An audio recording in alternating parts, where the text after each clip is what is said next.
Very warm welcome to you all to the very first edition of the brand new Shanyraq Dialogues. I hope I pronounced it more or less okay.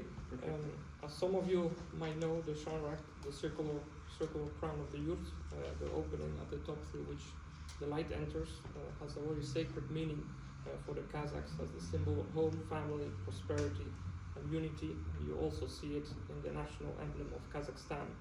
I'm told that a full-scale yurt is on its way to Brussels, which will be installed in the garden, so next time we will feel even more authentic in Kazakhstan, but that's for future editions. It's a real pleasure to see so many familiar faces from academia, from business institutions, from media, all of you who follow developments in Kazakhstan and across Central Asia closely in your professional and perhaps also your personal lives.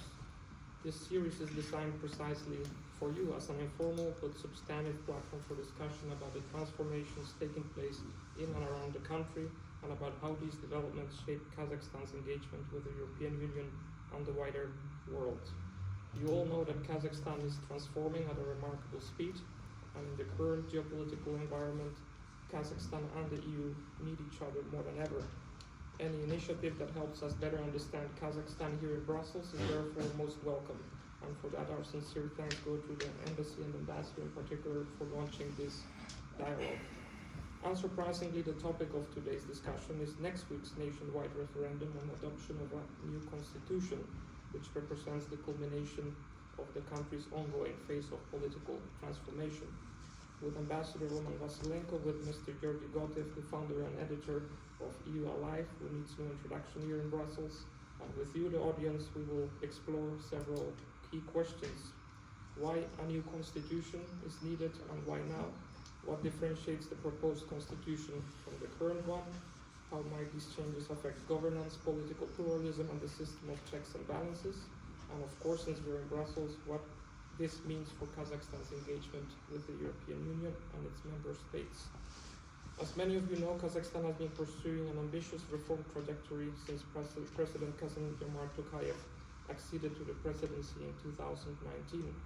The objective has been to strengthen representative institutions, redistribute powers among the branches of government, and gradually move from a super-presidential model towards a more balanced institutional architecture.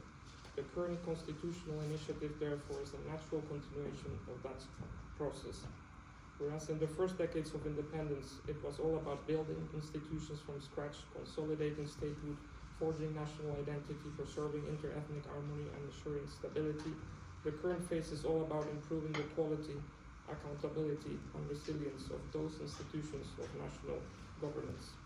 A constitution, after all, is not a museum relic. It is not a legal document frozen in time. It is a living framework, a social contract between state and society that aligns institutions with contemporary domestic and international realities and with citizens' expectations. Such modernization ensures that the legal framework keeps pace with rapid social change, technological progress, and the global best practices. Of course, there are many interesting elements in the new draft constitution. I'm sure Ambassador will mention a few of them. Among the most notable structural innovations is, of course, the introduction of a unicameral legislature through the abolition of the Senate and also the reintroduction of the office of the Vice President. We will discuss that in more details. Beyond this, the draft constitution places strong emphasis on the individual and on long-term societal development. It elevates human rights and freedoms to the highest constitutional level, introduces new protections for citizens' rights in the digital domain, and embeds environmental protection and the responsible use of natural resources among the core obligations of the state. At the same time, the text defines the development of human capital as a strategic mandate of the state. This marks a clear shift in emphasis. The country's future is framed not primarily around the extraction of natural resources, but around education, science, and innovation. In this sense, constitutional reform is directly linked to Kazakhstan's broader socio-economic transformation strategy, including most notably its ambition to join the ranks of the world's top 30 most developed countries by 2050. At the time of global uncertainty, constitutional reform can also serve as a signal of stability and predictability. for a country deeply integrated into global markets and reliant on foreign investment and trade, a stronger institutional architecture can reinforce investor confidence and strengthen external partnerships. By promoting a predictable, pragmatic, and balanced foreign policy framework, the reform seeks to consolidate Kazakhstan's position as a reliable economic partner and a competitive destination for investors. For middle powers, such as Kazakhstan, multilateralism and the rules-based order have long been essential pillars of its prosperity and security. And as these global guarantees, unfortunately, are coming under strain on a daily basis, unfortunately, as we are seeing all around us, strengthening domestic governance and institutional resilience is therefore even more critical.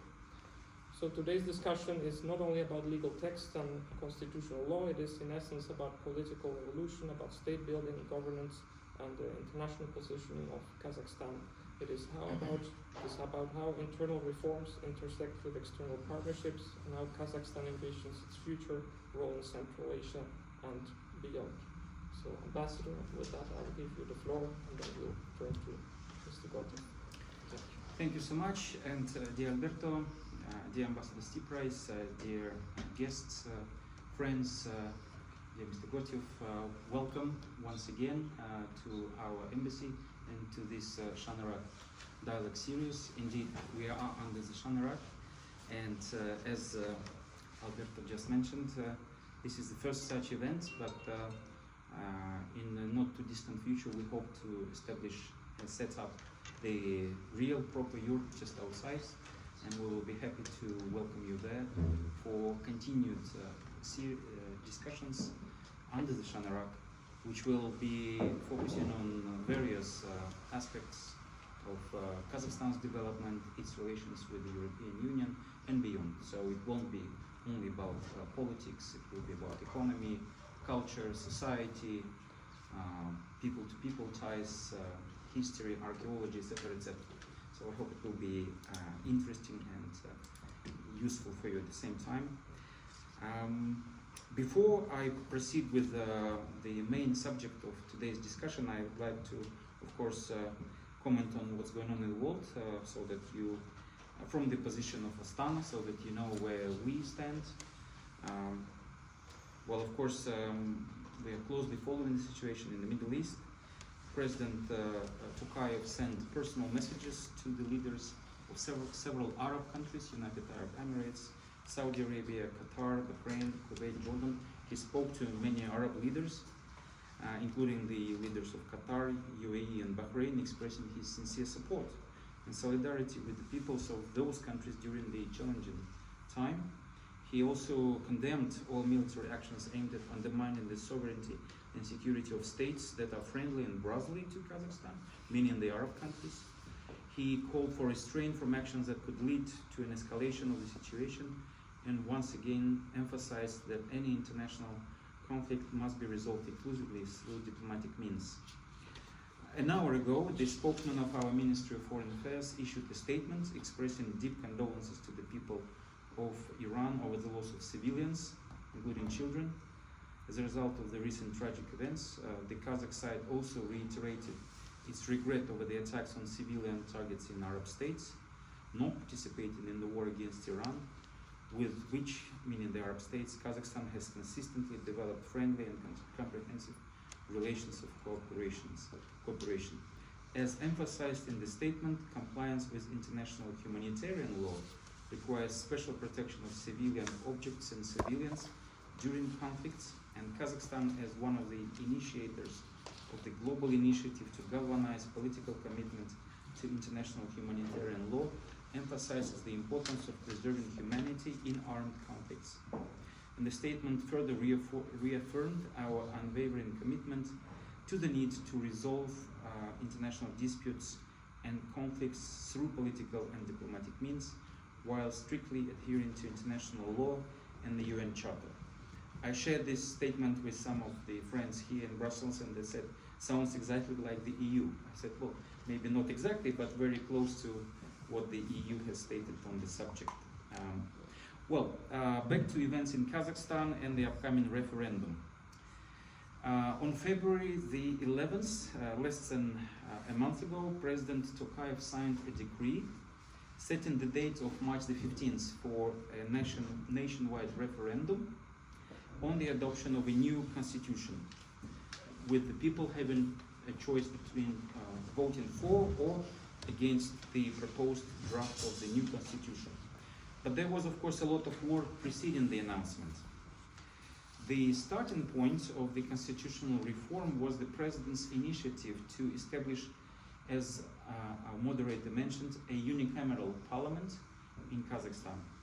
Our President first announced this idea on September the 8th last year, so half a year ago, in his annual State of the Nation address, with the aim of comprehensively resetting the political system and creating positive momentum for Kazakhstan's socio-economic development in today's challenging times and in the era of artificial intelligence.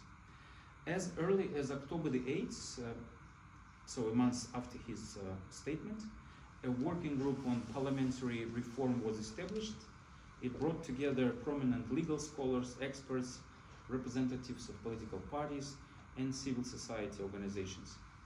Engaged citizens also joined the discussion, submitting their views and proposals through relevant digital platforms, of which we have several in Kazakhstan. Over the following months, the proposed reform sparked an intensive public debate. During that period, that working group thoroughly reviewed and consolidated more than 2,000 proposals submitted by citizens and experts.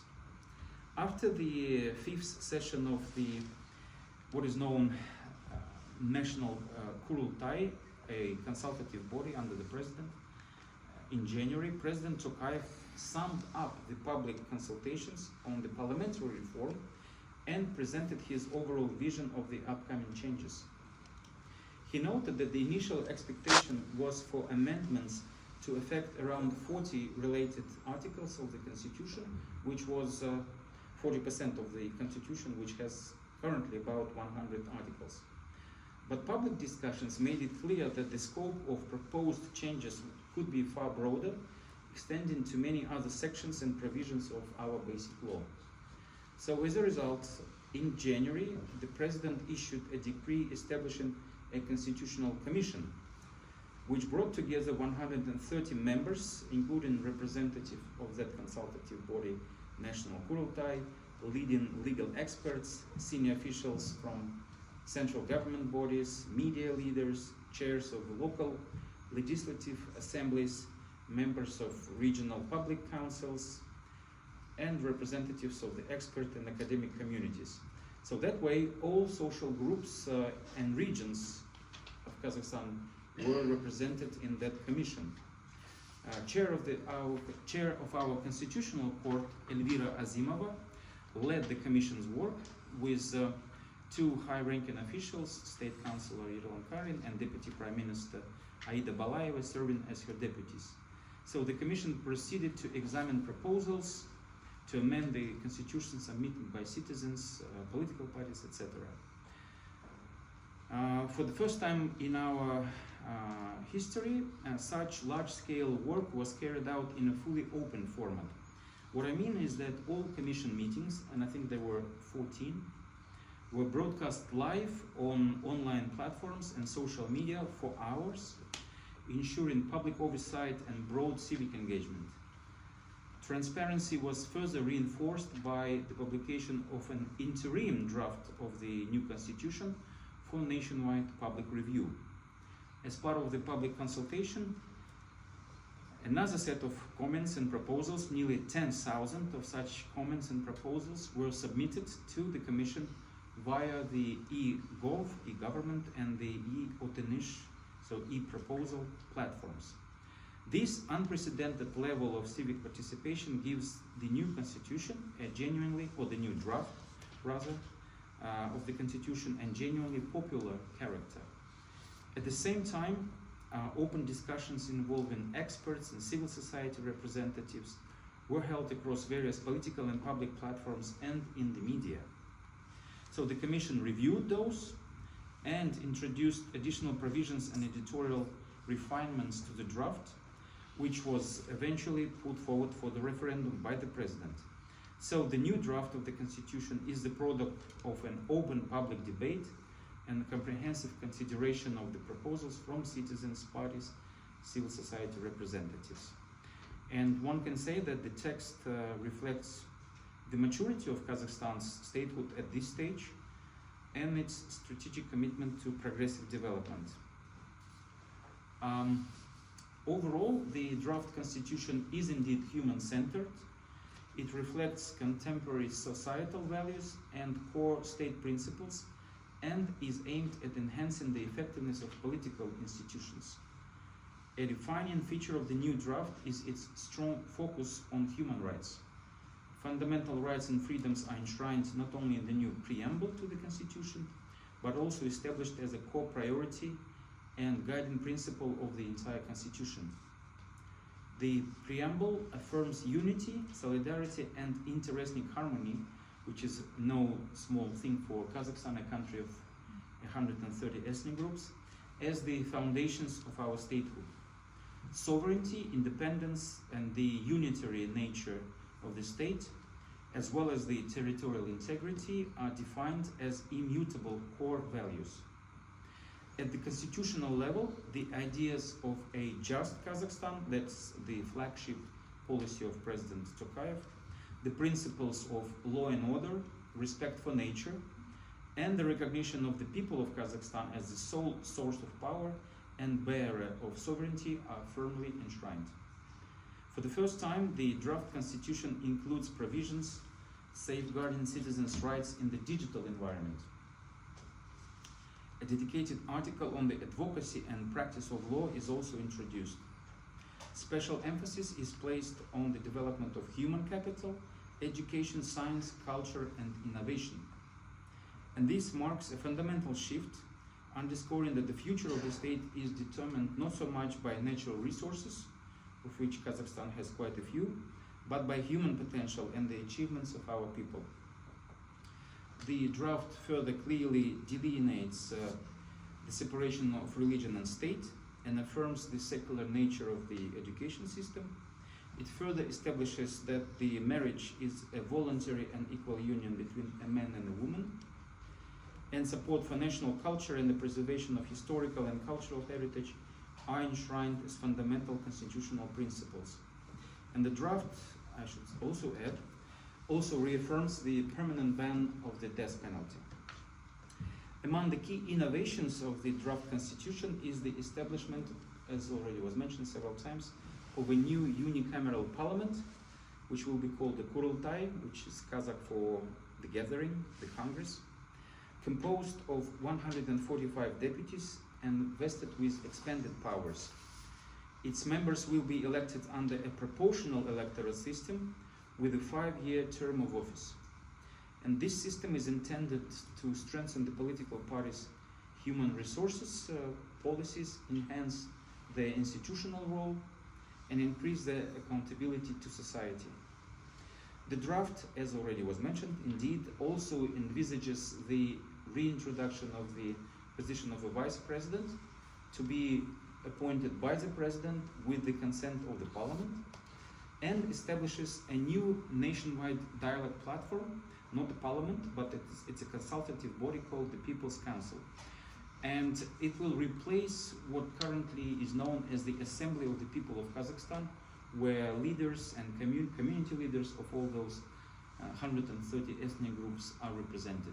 But not only not only them, there will be other representatives from the society, and that People's Council will have also a role to play in the public debate. But of course, the legislative power will only rest with the new unicameral parliament. Taken together, the provisions of the new constitution would mark the completion of the transformation of the institutional foundations of our state and the transition to a new constitutional model. The draft constitution as it is now not only reflects contemporary social values and state policy priorities, but also lays a solid foundation for our development. We believe so. Thus, the draft of the constitution seeks to create a modern, balanced, and legally sustainable model of a state based on the rule of law, the responsibility of public authority, and the priority of human rights.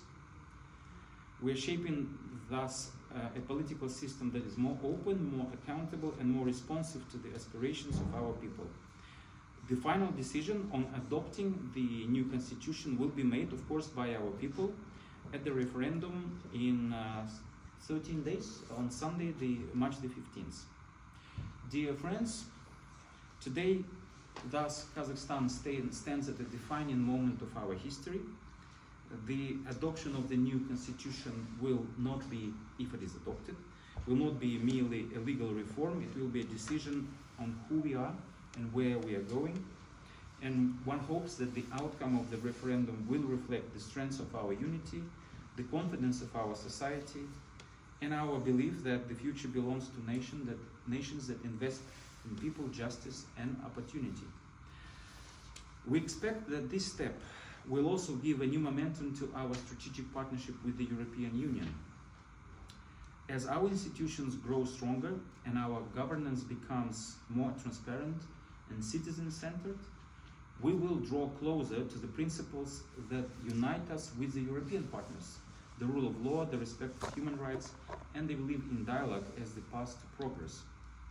Together, Kazakhstan and the European Union can build a partnership that goes beyond trade and diplomacy, a partnership rooted in shared principles, innovation, and human development, and a partnership that strengthens stability in our region and contributes to a more secure and prosperous world. If adopted, the new constitution will be our commitment to our future then. It will be our message of confidence to our citizens, to our partners, and to the world. We are ready to shape that future with partners, including with the European Union.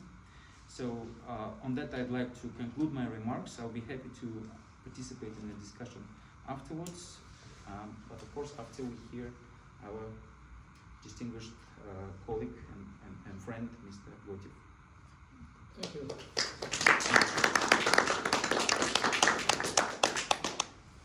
So, Georgi, you have been, I've met you in Astana more often than in Brussels, so you know the country inside out. But I'll see you in Astana very soon. Maybe in the plane when we go to the Yes. referendum. You're going as an observer and I'm going as a journalist. I don't know how I'm going, but Okay, you tell me in the yes. plane. Yes, so you have followed the political developments. You have been observing the referendum, the election, presidential and parliamentary over the last few years. Where do you see this going? How do you see this referendum? Thank you, welcome. Thank you, Ambassador. I think it's very important, to keep the traditions alive. A good mix of traditions and modernity is really the best. And in terms of traditions, I'm originally from Bulgaria, and we wear this amulet. It's called martenitsa, and we wear it in the month of March. So I have one for you, Ambassador. You can put it like me. Thank you. It's a pleasure. And I have one for you, but I don't have for everyone. But yeah. I like these things, like traditions. There you go. Well, it's a symbol of spring. It's very old. It's a very old tradition. It's pagan. It's before Christianism, and it exists on a territory larger than Bulgaria, a little bit of Romania, what is today North Macedonia, a little bit of Moldova, and that's one of the best traditions that is becoming like a symbol of our region. And as a journalist, I always enjoyed reading and learning the history of countries, and also visiting, discovering. This is how you understand better another country, sometimes distant as Kazakhstan. But actually, when you learn more about the country, you discover that actually it's not so distant, because there are so many things. We are close in so many respects. In the case of Bulgaria, for example, one of the reasons why I feel very close and I feel very much at home when I go to Kazakhstan is that I'm already almost 67 years old, and I have lived half of my life during communism, and in that time Kazakhstan was part of the Soviet Union, and Bulgaria was a satellite country of the Soviet Union, and we had more or less the same lifestyle to a great extent. That's why I think, especially with people of the older generation, I think we understand each other very, very easily, as if we were brothers, which is really unbelievable because we are thousands of kilometers away, but still we feel so close. I didn't bring any papers because my advantage of being a journalist is that I feel free. I mean, I'm not afraid of saying anything, even if it's I can be wrong. I mean, if we discuss today what will happen with the war in Iran, I will give you my opinion. I will be critical, of course. I may be wrong, but I will give you my opinion what might happen. And I would also love to have a discussion because I think more than half of you, and I know that you know more than myself. So why should I speak more? I mean, not only ask questions, but also please make remarks, and let's have a real discussion. I think this is the spirit of this gathering. My interest in Kazakhstan dates back to more than 10 years, and each time I was visiting the country, I returned, energized because I saw new things. I discovered interesting people, and they have a different way of seeing the world. I'm sick and tired, I live in Brussels for 25 years, and everybody thinks here the same, and everybody is pessimistic here, and everybody believes that we know everything, which is completely wrong. That's the reason why it's not only Kazakhstan, other countries as well have this energy. But in Kazakhstan, indeed, I find each time this energy, and that's why I'm going there with pleasure, because I would like to see what happens in this very interesting international context, how they see it from their side. I founded the EU Alive. It's the newest pan-European media last April. It's developing well, and it's a media based on media partnerships. And I hope that during my stay in Kazakhstan, I will be able to establish a couple of media partnerships with media from Kazakhstan. A media that is based on partnerships can be extremely successful because you don't need to have 100 journalists. You don't even have to have 50 journalists. But if you have, right now we have 20 partners, it's like we had maybe 500 journalists, because these are editorial teams in different countries, and they provide the perspective of their capitals, and this is very, very interesting. And we are focusing, of course, on the European Union, but not only. We are focusing also on countries that have deep relations with the European Union. By the way, Ambassador, I should congratulate you because on 1st of March it's not only Martinica, but it's 5 years of EPCA. Is that correct? It entered into 6 force. years. Huh? No. 6 years. 6 years. Yes, you're right. Ratification, yeah. You're right. Since it entered into force. Fully. Yes. Originally it entered into 6 force in 2016. 6 years ago. So I'm interested in countries that have deep relations with the European Union. And in the case of Kazakhstan, what I always found interesting is that we have so much to give to each other without being, demandeur, as they say in French.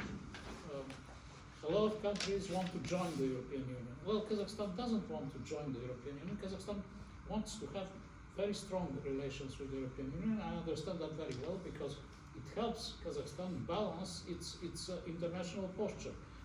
Kazakhstan is, of course, in a situation where it has two very powerful neighbors, and the relationship with the European Union, I think, is very important in that context.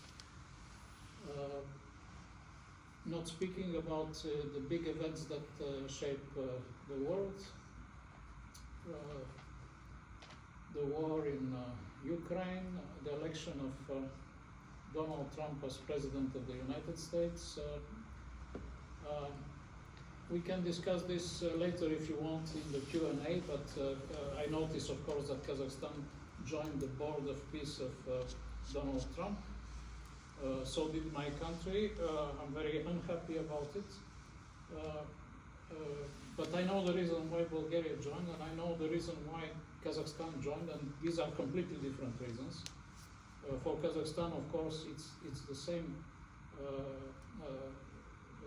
wish to better balance its relations with the major players, which I can perfectly well understand, and will not criticize. In the case of Bulgaria, it was because we have a very powerful oligarch who is under Magnitsky's US sanctions for corruption, and he hopes that by doing this, Donald Trump will take him out from the Magnitsky list. As simple as that. Sometimes I'm asked as a journalist why do you criticize so much Bulgaria and you don't criticize, for example, Kazakhstan? Well, I usually answer, I criticize Bulgaria because it's my country, and I think it's my duty to do so. In the case of Kazakhstan, I'm more interested in the things that are meaningful for developing our relations, and if somebody wants to criticize Kazakhstan, I think civil society is getting stronger. There is plenty of people to do that. Not my job indeed, but of course, as a journalist, I would give also voices to criticism.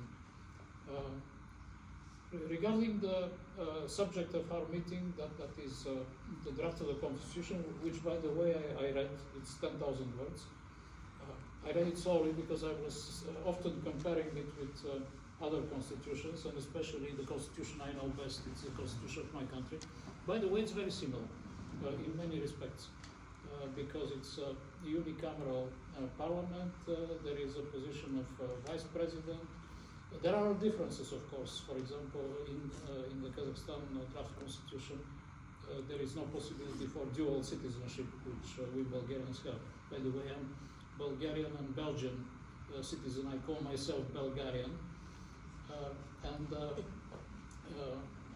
But there are, I can understand the reasons why Kazakhstan doesn't want that, because let's only look at where we are situated geographically. I mean, and you don't have too much population. I mean, it's a huge country, Kazakhstan, with not so much population. I was in Kazakhstan in 2022 with the constitutional referendum. I think this is one of the occasions where we rubbed shoulders, and I remember, if I'm not wrong, that there were 56 constitutional amendments at that time, and many were directed more or less at responding to the problems that became obvious during the tragic January events of that year. And I also remember that, people were, because I meet people in the streets, and there was a lot of optimism, among the people I spoke to, that this is going into the right direction. Roman Ambassador, maybe you will remember that I coined the expression many years ago about controlled democratization in the case of Kazakhstan. I use this quite a lot, and I think this is a pattern that continues of controlled democratization. It's not democratization just like this, which I wouldn't advise, because in the case of Bulgaria, democratization happened just like this, and all of a sudden a lot of property was stolen, a lot of bad things happened, and we are still not yet out of the woods. I think that when everything becomes free, the stronger are the criminals. They take whatever is available, and in such situation, a lot of it becomes available.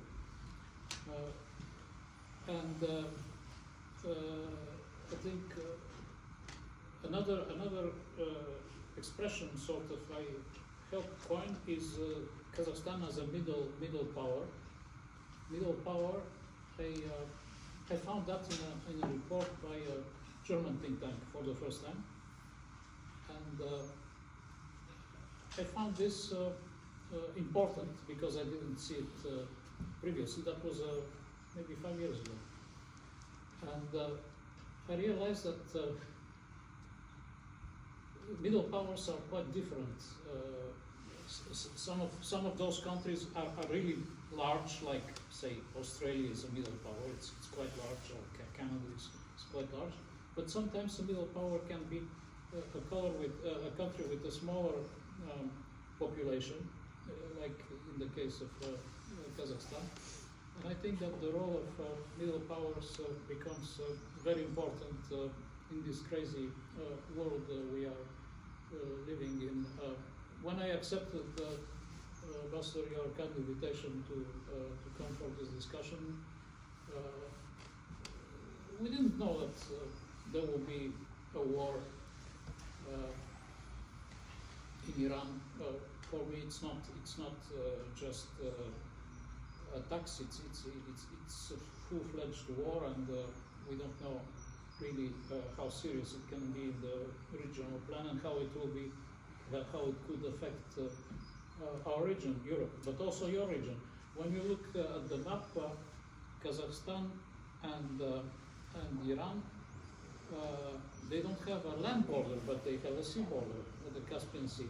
And actually, from the coast of Iran to the coast of Kazakhstan, the distance is very, very short. It's maybe 200 kilometers, maybe a little bit more. Yeah, but it's not a big distance.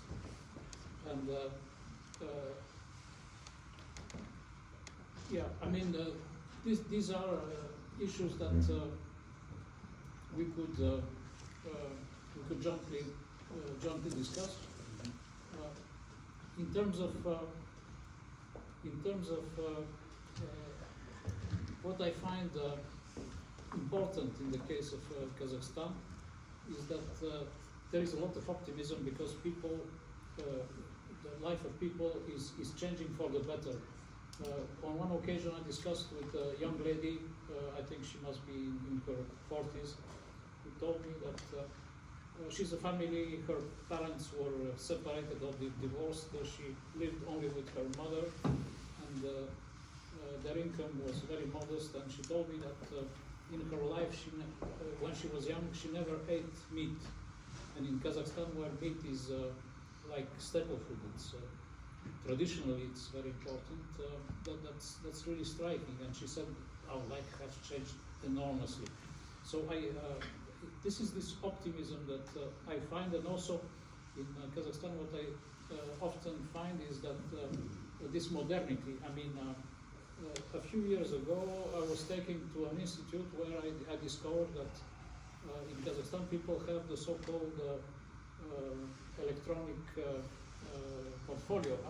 It's to have everything in your phone, because frankly, here in Belgium, you don't have that. I mean, look at my wallet. It's not full of money, it's full of plastic cards. I have cards for I don't know how many things, for my driving license, for the supermarkets, for the gas station, for I don't know what. And I learned that people in Kazakhstan don't need this. They have everything here. And in many other respects, I was really surprised by how advanced our friends in Kazakhstan are, and I wish we exchange more, because that would be peer pressure. Because each time that I say here to my friends that you have such things in Kazakhstan, first of all, they almost don't believe it, and second, they are furious, why don't we have it? So I think peer pressure is good in both directions. Alberto, I think I spoke too much. No, it's never too much. Thank you. But I'll stop to Yes. give room to questions. It's always a pleasure. Thank you for this tour de force, Georgi. And you mentioned about tradition. Yesterday in Kazakhstan, if I'm not mistaken, was the day of gratitude. Yes, Thank you very indeed. much for the ribbons. You mentioned that we have so much to give to each other. Of course, that's only possible if people can travel easily to each other's countries, and that's why it's so important that we finally have the visa liberalization dialogue going on. And you mentioned about the speed of reforms, the importance of them being gradual, because we know the catastrophic consequences that shock therapy had in many countries of the global south in the last century. Ambassador, would you like to reply to anything? Oh, not immediately, maybe. Yes. Yes, I'm worried about we did open the doors. If it's getting too cold, just let us know, and we don't want anyone to leave sick the embassy. So did I go overboard? No. No? Ambassador? Um, Anything? No, but No? I'd like to thank you, of course, for your comments and compliments to Kazakhstan. I too believe that there should be a more in-depth exchange of views on a regular basis. That's why we are launching this Shanyraq Dialogues series. That's why, by the way, we are indeed in the process of visa facilitation talks with the European Union. We are offering visa-free travel to Kazakhstan for all EU and OECD member states since 2017. We are working now with our European partners on facilitating visa procedures for our citizens, because of course one times seeing is worse 1,000 times hearing, as we say. You've been to Kazakhstan, you saw what we have to offer. Indeed, I think I will comment on the fact that this constitution is indeed the draft constitution prepared by this commission at the president's urging, is indeed a response to the challenges of the past few years. Indeed, you were there in June 2022 when the amendments were introduced into the constitution following the January events of 2022. At that point, there was a rebalancing of sorts from the president to the parliament to the government.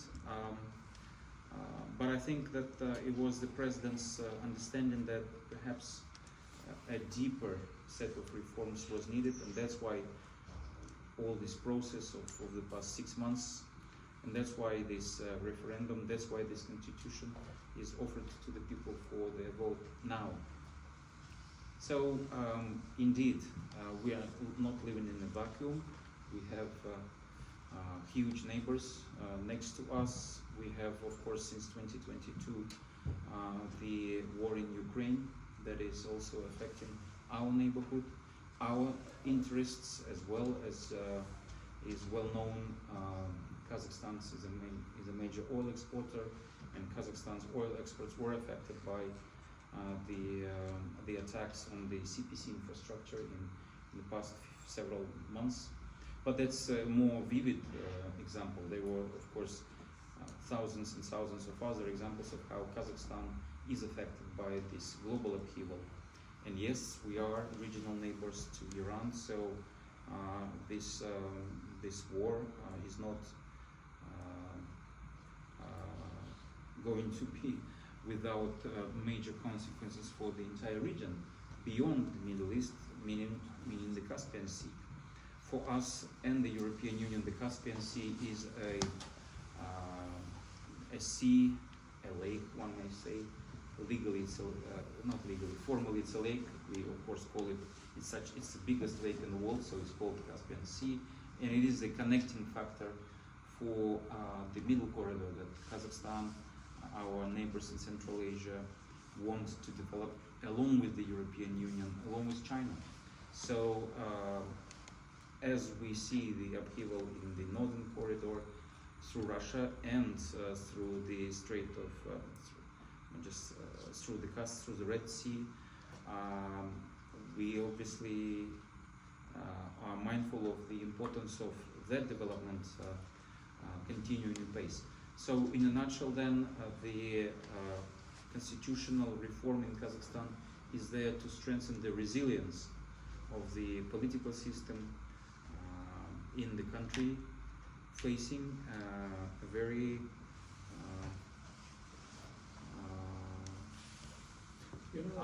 unpredictable future around us. I spoke to one of the think tank people in Astana, I think it was in 2022, and he told me we have too many black swans around us. And I like the expression so much I put it in the title, we have too many black swans. Nothing has changed, I mean, in terms of black swans. They just became more numerous, I guess. If I may, two short follow-up questions before we open to the audience, so please prepare your interventions, questions or comments. First, on the figure of the vice president that you mentioned will be reintroduced. Is there any information on what specific portfolios or areas of responsibility the vice president will be expected to oversee? Will it be more foreign policy or domestic policy, or as a bridge between the executive branch and other branches? The second question, under the existing constitution, the ratified international treaties have primacy over national legislation. And in the case of conflict, international treaty obligations prevail, right? Now, in this draft, this appears to redefine this hierarchy. So what would be the implications for Kazakhstan's international obligations if domestic law would have primacy over international treaties in case of conflict? Pastor, if I will just say about the vice president, because my country has a vice president, and I will just share my small, because I was asked by Kazakh media to comment on the Bulgarian experience with the vice president, precisely. It helps during the elections, because you have a candidate for president, you also have a candidate for vice president, and if they complete well each other, that helps those people get elected.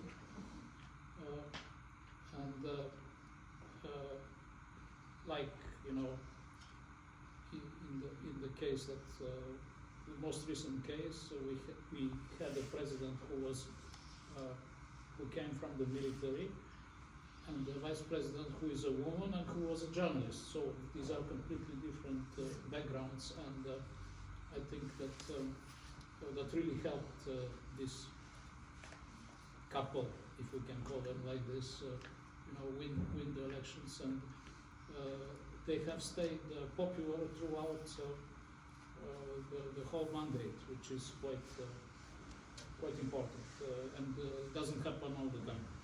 Just this small remark. Thank you. Well, I was looking at the draft constitution. Speaking of the vice presidential remit, it's mentioned just very generally in Article 49, and it says here that upon the instruction of the president, the vice president shall represent the president in interactions with the Kurultai, the parliament, meaning the government, and other state bodies, and shall also perform other powers determined by the president. That's it. But I can tell you that in the early 90s, we had the vice president. Then this position was abolished, and similarly, a position of a state councillor, state secretary was introduced and more recently it was called state councillor over the past 4 years. Judging by what that person did and is doing for the president, I can tell you that that scope of responsibilities includes well, A, being the top domestic policy advisor to the president, being the, what shall we say, the curator of the ideological background to all presidential statements, decisions, etc., proposals, and chairing numerous commissions that are established in the presidency. For example, a commission on fighting corruption, which of course exists in Kazakhstan, and we are fighting that scourge. A commission on state awards, or a commission on the Bolashak presidential scholarship program that, in fact, we have a representative here with us in Valihan Bahreddinov. So, and 13,000 such Kazakh students completed such training in international universities. And that is also done by that commission, which is chaired by interdepartmental commission that is chaired by the state councillor. So I presume somebody will have to also deal with that. But of course, the vice president is second in line, according to the draft of the constitution, in the event of the president's inability to perform his duties.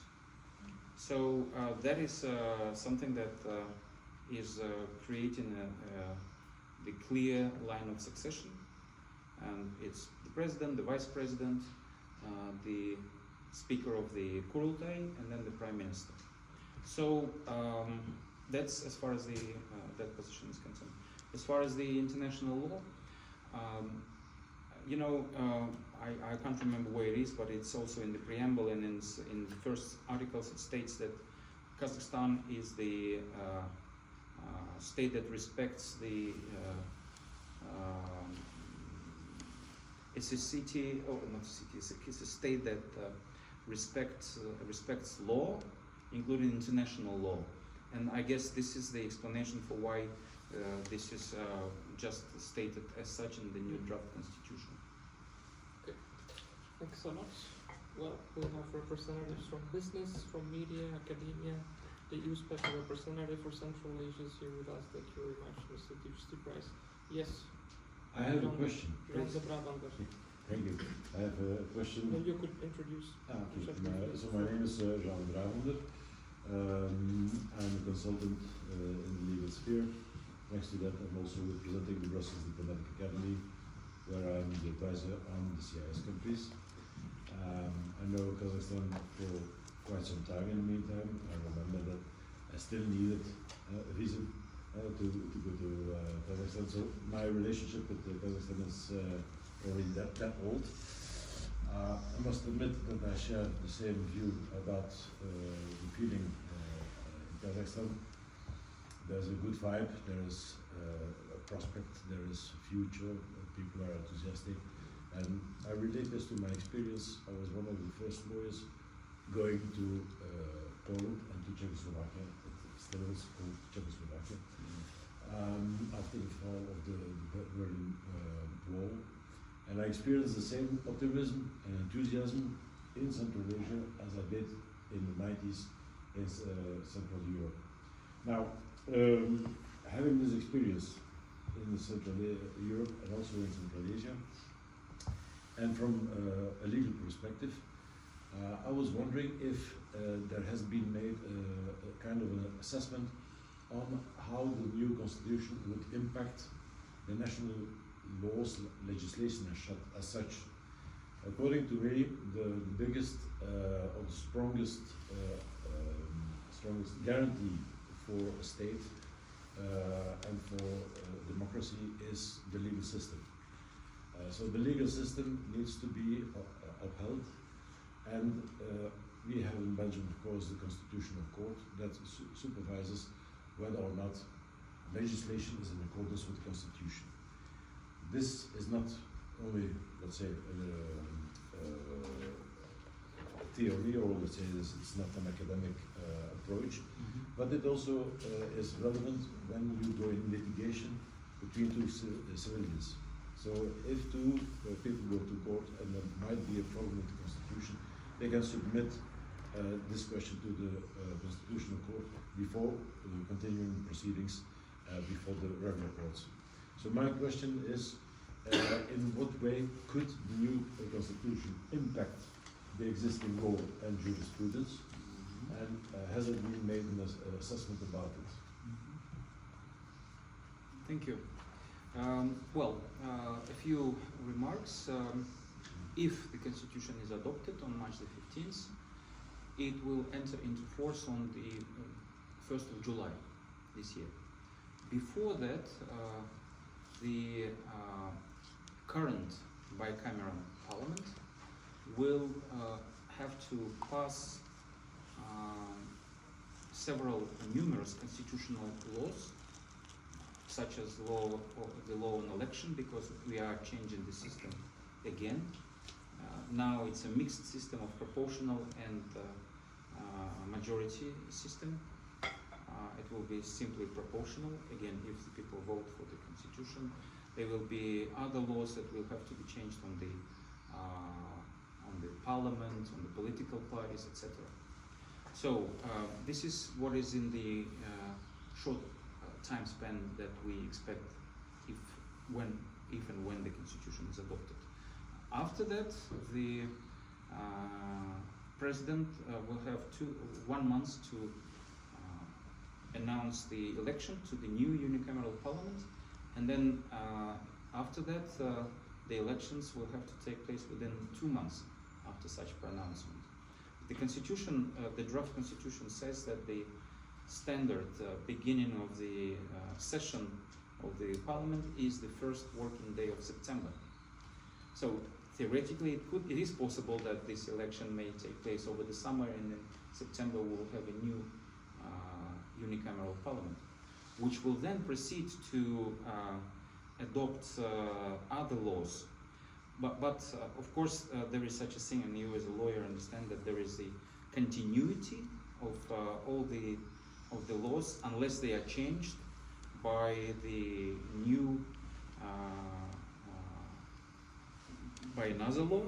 So that is the system that we will have in place.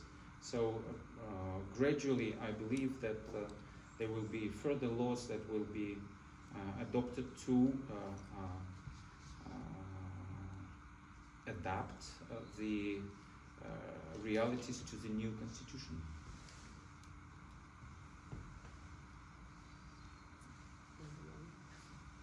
Yes, Amanda Paul from the European Policy Center. Yeah, thank you.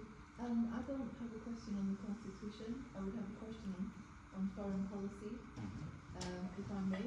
Could you elaborate a bit on the priorities with the United States? I mean, you touched on it a bit at the beginning, but could you United say States. with the US? Yeah, no, we're sitting in Brussels, but I'm asking about the US. What are the priorities and the relations with the US? I mean, we've just seen J.D. Vance visit Armenia and Azerbaijan. They have the TRIP project and have a clear sort of goal of enlarging US influence again in the South Caucasus. And I also heard from some of our colleagues in Central Asia that President Trump is planning to visit the region later this year. Maybe that's a rumor, maybe it's not, but I'd be interested. Well, he certainly is invited, including by Kazakhstan. Well, thank you. Yes, I did mention the importance of relations with the European Union, so I may safely proceed to discussing the relations with the United States. Indeed, our president has made a decision for Kazakhstan to join the Board of Peace, and Georgi did comment on this, and I think his comments are pretty much in line with what I would have said. But I would have added, of course, that the Board of Peace is established under the UN Security Council Resolution 2803 from November 2025, and its primary goal is to seek the restoration of Gaza and the restoration of peace in that particular region of the Middle East. And that's where we are coming from. That's why our president, in his remarks at the inaugural Board of Peace meeting in Washington has pledged our support, including financial support for the restoration of Gaza, and including sending medical doctors to the international contingent that eventually will be set up there under this special arrangement that is provided for in the resolution. But generally, just as with the European Union, the relations with the EU are now also very much focused on the development of not just the traditional resources, sources of energy resources, not just oil, but also new sources of energy, including critical raw materials. And I should say that with the United States, there has been a significant advancement of this cooperation with the Trump administration, with numerous deals signed during President Tokayev's visit to Washington in November 2025. So with the United States, Kazakhstan has worked ever since our independence on dismantling the legacy of the Soviet nuclear weapons testing in Kazakhstan, on dismantling the infrastructure of the infamous Semipalatinsk nuclear test site, on the withdrawal of nuclear weapons from Kazakhstan, and on the development of our energy resources with oil majors such as Chevron, Exxon, etc. But I think this relationship is now branching out into those new areas. Again, just as it is with the European Union. So the hot subjects are not just traditional, again, oil, but all those critical raw materials that are important for the digital and energy transition here or in the United States. And Kazakhstan is open, Kazakhstan is welcoming investment and technologies in the development of those resources. So that's one big block. The other one is transport and logistics.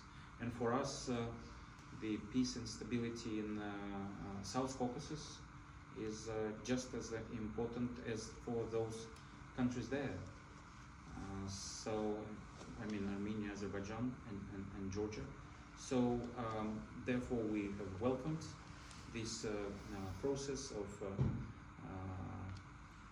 normalization of relations. We hope that eventually Armenia and Azerbaijan do sign the peace treaty, and the treaty is implemented, thus providing us, Central Asians, with yet another export route, in addition to the one that goes via Georgia. Concerning the Board of Peace, do you intend to pay the $1 billion fee to secure the permanent membership? It's a journalistic question. No, but at this stage, this has not been discussed. Although the president did pledge funds for the restoration of Gaza, so I guess we will hear at a later stage about how much Kazakhstan is investing. Bulgaria is also a member, is it not? Or is Yes, Bulgaria is a member. As I explained, this is because a very powerful politician who is also in the Magnitsky list wants Mr. Trump to get him out of the list. But now we will have elections, and this powerful politician will no longer be in power. That's important. It's also important that Bulgaria hasn't ratified. So we are in the Board of Peace with half a foot. good? Vali Khalid. Thank you, Alberto. Valechan Bakhredinov, President of Kazakhstani Gateway. I just want to thank Ambassador and all the speakers regarding this such a very wide explanation of what's happening nowadays back home in Kazakhstan. Well, as a person who is still acting member of the Assembly of People of Kazakhstan, and I could say that it was a huge and long-awaited decision of President, and even Last year, when Assembly of People of Kazakhstan was celebrating 30th anniversary, we were so happy getting a lot of state medals. It was a wonderful period, but nowadays we all know for many years that the situation had changed in 30 years, and the society is different. A lot of things happened around the globe, and also even members of Assembly of People of Kazakhstan, my colleagues, my fellow colleagues, were very happy with the merging of Assembly of People of Kazakhstan, of Assembly to National Kurultay, which was Ultuk Kurultay, like a council, and now it's a state People's Council, which is a very good way to consolidate the state. So it's my small remarks, and also I want to say that when in 2022 I was also a member of this group to explanation of referendum in home in Kazakhstan, it was very high support among young people, and even now. Today we see, I've talked to people, to colleagues, former colleagues in Kazakhstan, they're very happy what's happening with constitution.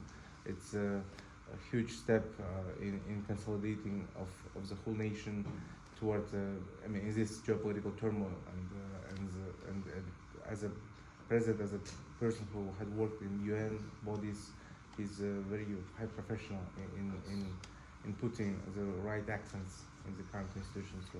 Yes, he knows how to navigate. Yeah. Yes, and it's very good to see the young people so involved in the process. So good luck on the 15th of March. I will come here and to give my vote here. Yes.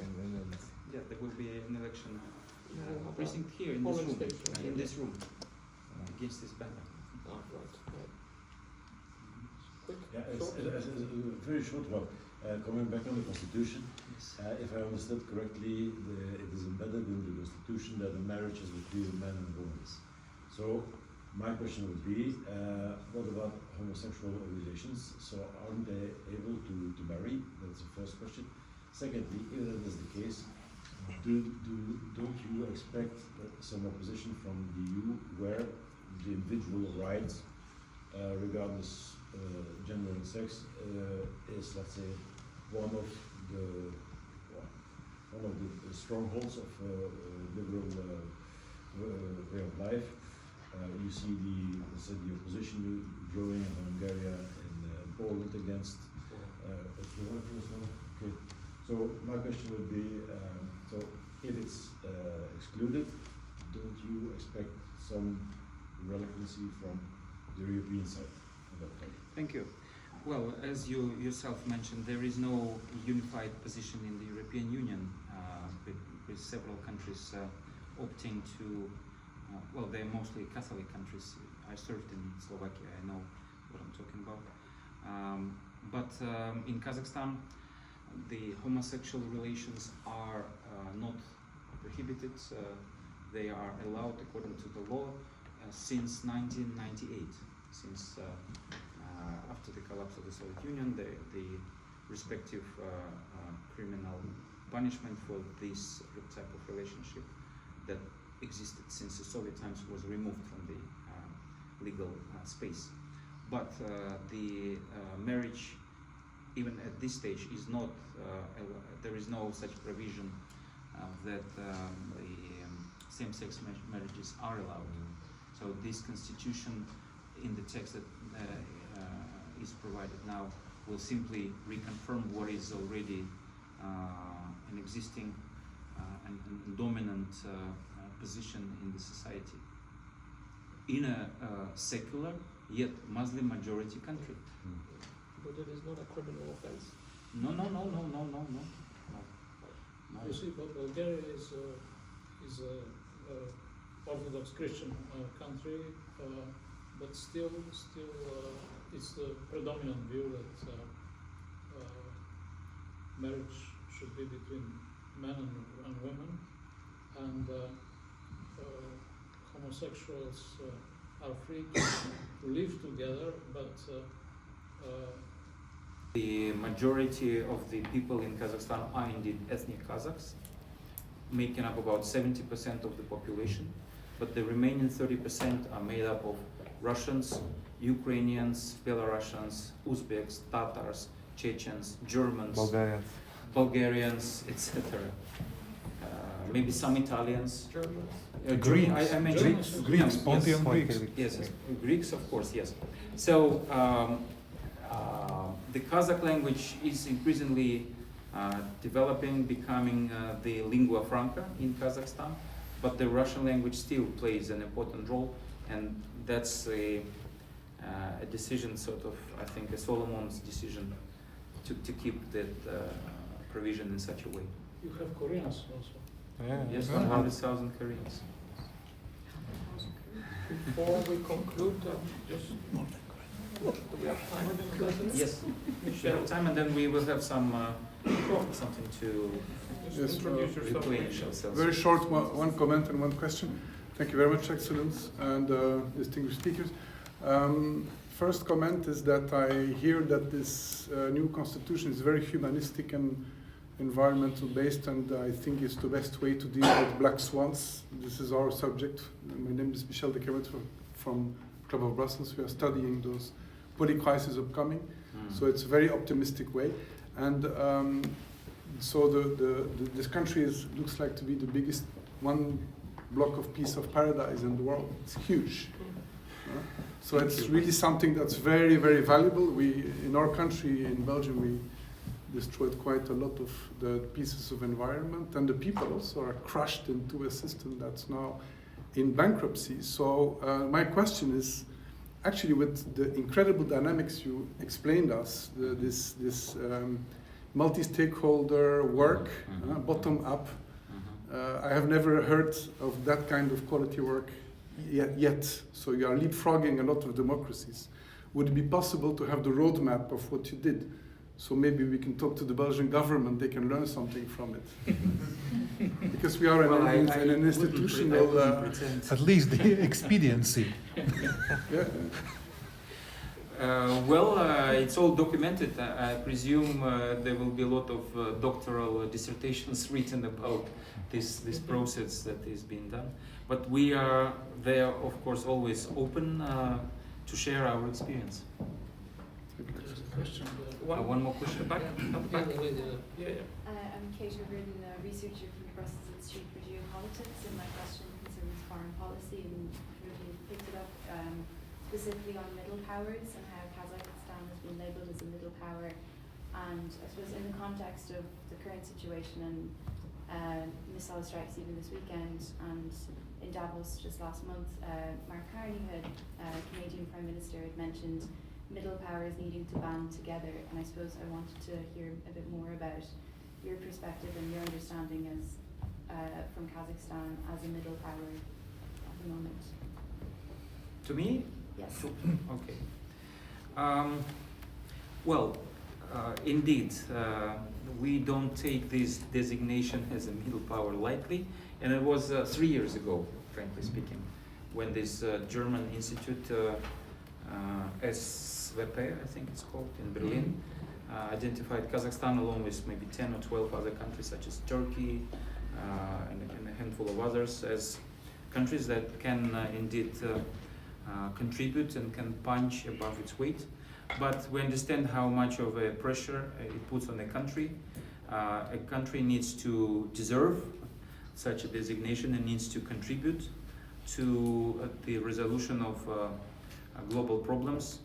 Of course, in this unpredictable world where we have been working on strengthening the international law, where this system is now fraying the seams, as one might say, it's indeed more important than ever for countries like us to work with like-minded countries. We are, and the contribution can be in various ways. One is the contribution to the energy security by being a reliable partner, by supplying energy resources. That's one thing. Secondly, one can contribute to the peacekeeping missions, which we increasingly do, which we never did before. Thirdly, one can contribute, and we are prepared to do that by, and we did do that in the past, by either hosting talks of conflicting parties or even mediating them. And we did that in the past, including for Armenia and Azerbaijan, including for the Iran negotiations when this was relevant, when JCPOA was initially signed with Iran in 2016, I believe, 2015. So that is another type of contribution. The fourth type of contribution is when a country initiates and promotes various international initiatives, and Kazakhstan did initiate several such either fledgling organizations or fora. I mean the Conference on Interaction and Confidence Building Measures in Asia, which has 27 countries, which hopefully will eventually transform into an organization. Of course, if we don't know what's going to happen tomorrow, it's hard to predict what's going to happen with SICA, an OEC type of organization that we have been promoting along with our partners for Asia. But there is also the Congress of Leaders of World Religions that Kazakhstan has hosted ever since 2003. Pope Francis participated in the 7th such Congress in 2022, along with 100 leaders from 50 different religions from around the world. And the 8th such Congress took place last September, again bringing together leaders of all those religions from around the world, both Christians, Jews, Muslim, Taoism, etc., etc. So, and then of course Kazakhstan is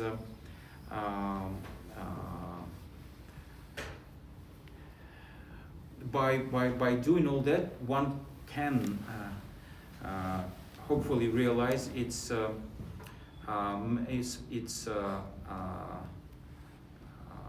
well, claim to be a middle power, working with others, including on issues that I haven't mentioned, but I should, climate change, for example. And Kazakhstan has created platforms for such for resolution of these issues, including calling for the regional ecological summit in Astana next month, which will bring together leaders from 50 countries. So it says regional, but it's not limited to the region of Central Asia, which includes 5 countries, or maybe 6 countries if you count Afghanistan, or 7 if you count Mongolia, or more if you count Azerbaijan, which recently joined the group of meetings of the heads of state of 5 Central Asian states.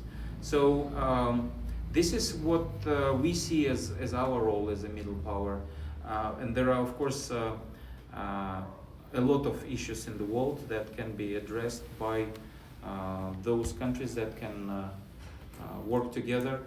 Ideally, originally we launched the process of the Astana International Forum in 2023, I think the first one took place, where exactly we sought to bring together countries like ours to see if we can find common ground and work together.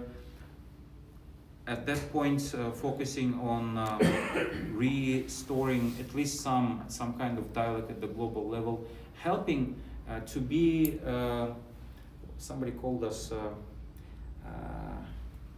I can't remember the English word for this. It's the well, the connection, the connector between the bones. So if you consider these great powers, like something with the cord. Cortelage. Cortelage in French. In English. Yes, the middle powers should be that cortelage between the bones, shall we say, represented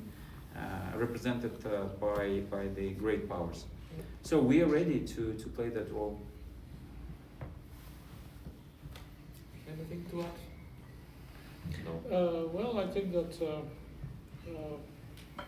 Kazakhstan could host, maybe I can imagine that, a meeting of the middle powers.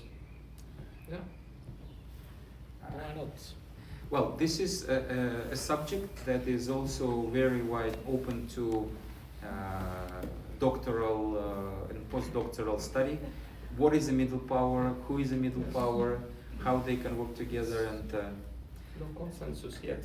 no. No. But for us, as I said, the most important thing is that we don't take this designation lightly. We understand that it carries a lot of responsibility, and if somebody thinks we are a middle power, fine, we are prepared to do our bit. Yes.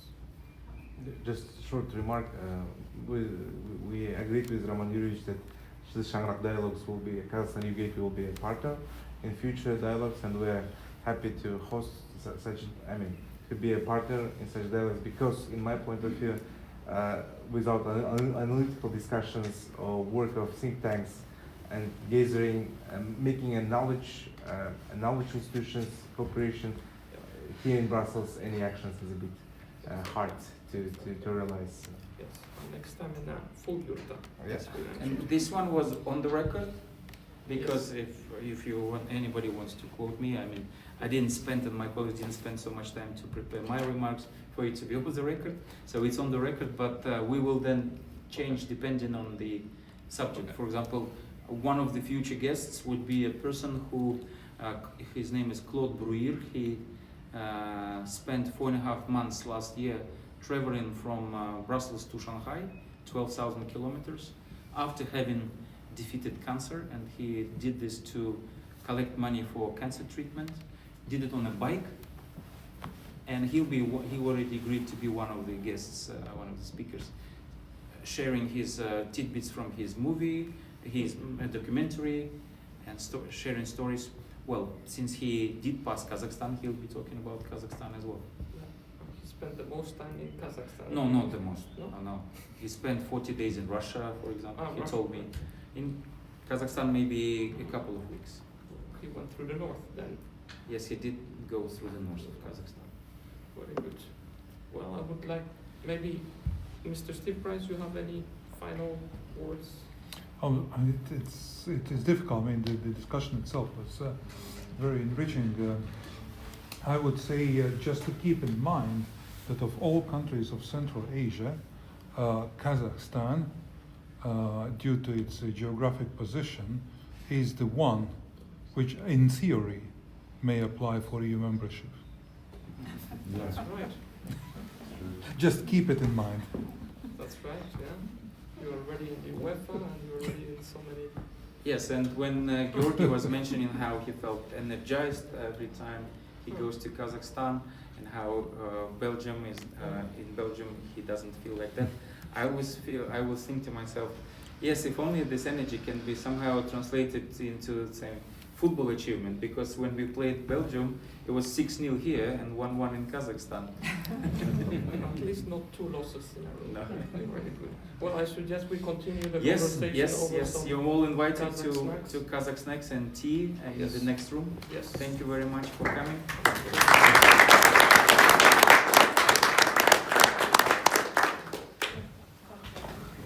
Theoretically, yes. 15%.